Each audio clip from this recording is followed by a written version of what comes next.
टाटा ने रिसेंट में हैरियर में फेसलिफ्ट रिवील कर दिया है, जिसमें exterior, interior and safety features में कई सारे चेंजेस किए गए हैं। बट क्या आपको पता है हैरियर में जो डीजल का इंजन यूज होता है वो सेम इंजन हैरियर के ही सेगमेंट की और एक कार में भी यूज होता है?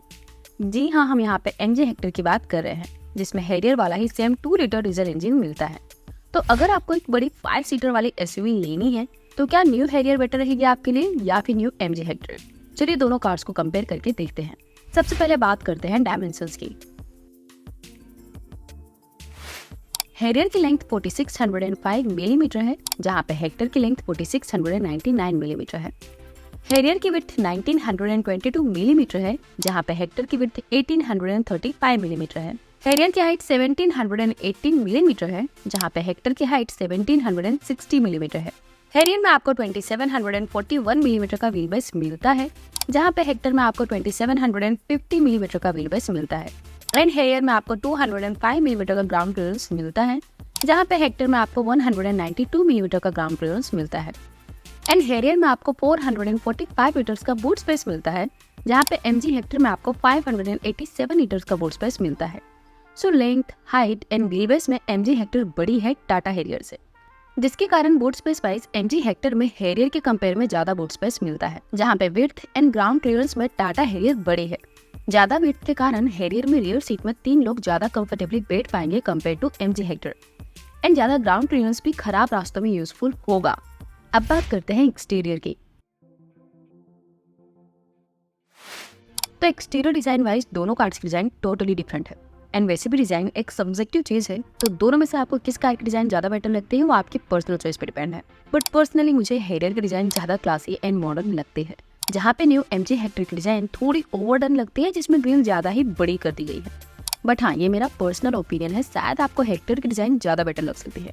बट अगर बात हो एक्सटीरियर फीचर्स की, तो दोनों कार्स में एक्सटीरियर में कई सारे फीचर्स कॉमन मिलते हैं, जैसे कि दोनों में आपको LED headlights, LED fog lamps, connected LED tail light, LED DRL, electrically adjustable ORVM, panoramic sunroof, electric tailgate, shark fin antenna, rear wiper and rear defogger जैसे फीचर्स कॉमन मिलते हैं। बट न्यू हैरियर में आपको 19 inch के alloy wheels मिलते हैं, जहां पे एमजी हेक्टर में आपको 18 इंच के एलॉय व्हील्स मिलते हैं। एंड न्यू हैरियर में आपको full width connected LED DRL मिलते हैं, जहां पे एमजी हेक्टर में सिंपल एलईडी डीआरएल मिलते हैं। बट न्यू हेक्टर में आपको डिजिटल ब्लूटूथ की का फीचर मिलता है, जो आपको टाटा हैरियर में नहीं मिलता। एंड एमजी हेक्टर में आपको इंटेलिजेंट टर्न इंडिकेटर मिलता है, जो स्टीयरिंग मोड़ने पर ऑटोमेटिक ब्लिंक करता है, जो भी आपको हैरियर में नहीं मिलता। सो दोनों की डिजाइन टोटली डिफरेंट है, बट ओवरऑल दोनों में एक्सटीरियर में फीचर्स ऑलमोस्ट सिमिलर ही मिलते हैं। बट हाँ, हैरियर में बड़े एलॉय व्हील्स मिलते हैं, जहाँ पे एमजी हेक्टर में डिजिटल की एंड इंटेलिजेंट इंडिकेटर्स मिलते हैं। अब बात करते हैं इंटीरियर की। तो इंटीरियर वाइज भी दोनों कार्स में बहुत सारे डिफरेंसेस हैं। फॉर एग्जांपल, दोनों का डैशबोर्ड लेआउट टोटली अलग स्टाइल का है, क्योंकि न्यू हैरियर में आपको 12.3 इंच की इंफोटेनमेंट टच स्क्रीन मिलती है, जहाँ पे हेक्टर में 14 इंच की वर्टिकल इंफोटेनमेंट टच स्क्रीन मिलती है। एंड हैरियर में आपको 10 इंच का फुल्ली डिजिटल क्लस्टर मिलता है, जिसमें फुल मैप व्यू भी मिलता है, जहाँ पे एमजी हेक्टर में आपको 7 इंच का डिजिटल क्लस्टर मिलता है। एंड हेक्टर का स्टीयरिंग व्हील भी नॉर्मल स्टाइल का है, जहाँ पे हैरियर के स्टीयरिंग व्हील के बीच में टाटा का इल्यूमिनेटेड लोगो मिलता है।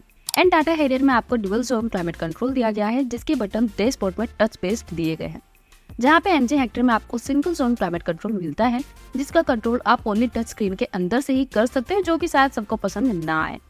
एंड हैरियर में आपको 8 वे एडजस्टेबल इलेक्ट्रिक ड्राइवर सीट मिलती है, जिसमें memory function and welcome function भी मिलता है, जहाँ पे हेक्टर में इलेक्ट्रिकली एडजस्टेबल ड्राइवर सीट मिलती है, बट ओनली 6 वे एडजस्टेबल है, एंड उसमें मेमोरी फंक्शन या वेलकम फंक्शन नहीं मिलता। एंड हैरियर में आपको JBL के 10 स्पीकर्स मिलते हैं, जहाँ पे हेक्टर में आपको इन्फिनिटी के 8 स्पीकर्स मिलते हैं। एंड हैरियर में आपको rear window sunsets and pedal shifters भी मिलते हैं, जो आपको एमजी हेक्टर में नहीं मिलते।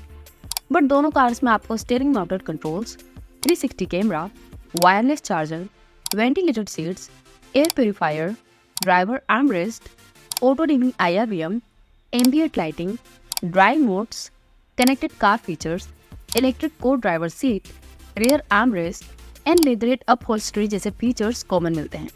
सो इंटीरियर वाइज भी दोनों में ऑलमोस्ट सारे मॉडर्न फीचर्स सेम मिलते हैं। बट एमजी हेक्टर में आपको टच स्क्रीन थोड़ी बड़ी मिलती है, जहाँ पे हैरियर में आपको memory seats, pedal shifters and rear suspension जैसे फीचर्स मिलते हैं। अब बात करते हैं इंजन की। तो एमजी हेक्टर में आपको 2 इंजन ऑप्शंस मिलते हैं, 1.5 litre turbo petrol engine and 2 litre diesel engine, जिसमें टर्बो पेट्रोल इंजन से 141 bhp का पावर एंड 250 Nm का टॉर्क प्रोड्यूस होता है, जहां पे डीजल इंजन से 168 bhp का पावर एंड 350 Nm का टॉर्क प्रोड्यूस होता है। जहां पे टाटा हैरियर में आपको एक ही इंजन ऑप्शन मिलता है। हैरियर में आपको 2 लीटर डीजल इंजन मिलता है जो 168 bhp का पावर एंड 350 Nm का टॉर्क प्रोड्यूस करता है। सो डीजल इंजन वाइज दोनों में सेम इंजन ही यूज होता है, जो कि जीप कंपास में भी मिलता है। सो डीजल इंजन में तो पावर वाइज दोनों में सेम ही पावर मिलेगा, बट हाँ एमजी हेक्टर में पेट्रोल इंजन का भी ऑप्शन है जो आपको टाटा हैरियर में नहीं मिलता। बट टाटा हैरियर में डीजल इंजन के साथ मैनुअल एंड ऑटोमेटिक ट्रांसमिशन दोनों ऑप्शंस मिलते हैं, जहाँ पे एमजी हेक्टर में डीजल में ओनली मैनुअल ट्रांसमिशन ही मिलता है। यानी कि एमजी हेक्टर में अगर आपको ऑटोमेटिक वेरिएंट लेना है तो आपको 4 स्लीप पेट्रोल इंजन पे ही जाना होगा। अब बात करते हैं माइलेज की। तो एमजी हेक्टर में पेट्रोल मैनुअल की क्लेम माइलेज 14 किलोमीटर पर लीटर है, जहां पे पेट्रोल ऑटोमेटिक की क्लेम माइलेज 12.3 किलोमीटर पर लीटर है एंड डीजल मैनुअल की क्लेम माइलेज 15.5 किलोमीटर पर लीटर है। जहां पे हैरियर डीजल में मैनुअल की क्लेम माइलेज 16.8 किलोमीटर पर लीटर है एंड डीजल ऑटोमेटिक की क्लेम माइलेज 14.6 किलोमीटर पर लीटर है।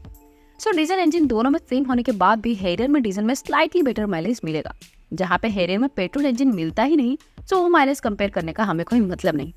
बट एमजी हेक्टर के पेट्रोल वेरिएंट्स में रियल लाइफ में ऑटोमेटिक सीवीटी में 7 to 8 किलोमीटर पर लीटर की माइलेज ही मिलती है एंड मैनुअल में 10 to 11 किलोमीटर पर लीटर की माइलेज मिलती है, जो कि बहुत ही लो नंबर्स है।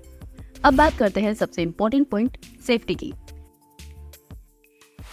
तो एमजी हेक्टर या फिर टाटा हैरियर दोनों में से किसी का अब तक क्रैश टेस्ट नहीं हुआ, बट हाँ दोनों कार्स ने रियल लाइफ एक्सीडेंट्स में अच्छी बिल्ड क्वालिटी प्रूव की है एंड दोनों कार्स के लिए सेफ्टी रिलेटेड अब तक कोई इश्यू नहीं आया।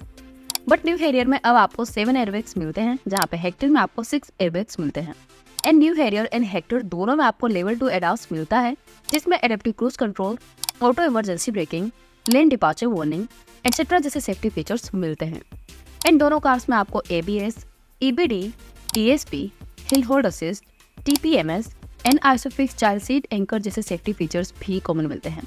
सो सेफ्टी वाइज वैसे तो दोनों कार्स सेफ हैं, बट हैरियर में आपको ज्यादा एयरबैग्स मिलते हैं एंड हैरियर में लैंड रोवर से बोरो किया हुआ प्लेटफॉर्म यूज हुआ है। सो ओवरऑल सेफ्टी में हैरियर स्लाइटली बेटर है, ऐसा हम कह सकते हैं। तो चलिए फाइनली अब आते हैं कंक्लूजन पे। अगर आपको न्यू 5 सीटर बड़ी SUV लेनी है तो आपको हैरियर लेनी चाहिए या फिर एमजी हेक्टर। देखिए अगर आप एक पेट्रोल SUV लेने का प्लान कर रहे हो तो दोनों में से आपके लिए एमजी हेक्टर का ऑप्शन ही बचेगा, बट एमजी हेक्टर में पेट्रोल में बहुत ही कम माइलेज मिलती है, जो कि ज्यादातर लोगों के लिए प्रैक्टिकल नहीं रहेगा। सो एमजी हेक्टर पेट्रोल भी ज्यादातर लोगों के लिए सेंसिबल चॉइस नहीं है। एंड रही बात डीजल वेरिएंट की, तो डीजल में इन दोनों कार्स में टाटा हैरियर ज्यादा बेटर चॉइस रहेगी, बिकॉज एमजी हेक्टर में आपको ADAS features only petrol automatic top variant में ही मिलता है, यानी कि आपको डीजल वेरिएंट में एडास फीचर्स नहीं मिलते। सो डीजल इंजन में तो ज्यादातर लोगों के लिए टाटा हैरियर ही बेटर ऑप्शन रहेगा, बिकॉज उसमें आपको ऑटोमेटिक वेरिएंट भी मिलता है एंड एडास फीचर्स भी मिलते हैं। एंड ओवरऑल एमजी हेक्टर में बड़ी स्क्रीन एंड फैंसी फीचर्स दिए गए हैं, बट एमजी हेक्टर की बड़ी टच स्क्रीन रिस्पॉन्स के मामले में बहुत स्लो है एंड उसका UI भी थोड़ा चाइनीज मोबाइल जैसा है। सो ओवरऑल सब तरह से दोनों कार्स में से ज्यादातर लोगों के लिए Tata Harrier facelift better choice रहेगी। बट हाँ अगर आपको एमजी हेक्टर की डिजाइन पसंद है या फिर आप कम माइलेज एक्सेप्ट कर सकते हो तो आप दोनों में से एमजी हेक्टर पे जा सकते हो। सो ये था हमारा comparison Tata Harrier facelift and MG Hector के बीच। अगर आपको इन दोनों कार्स में से कोई एक कार चूज करनी हो तो आप कौन सी कार चूज करोगे, टाटा हैरियर या फिर एमजी हेक्टर? आपकी चॉइस हमें कमेंट सेक्शन में जरूर बताइएगा। सो बस आज की इस वीडियो में इतना ही, मिलते हैं आपसे नेक्स्ट वीडियो में।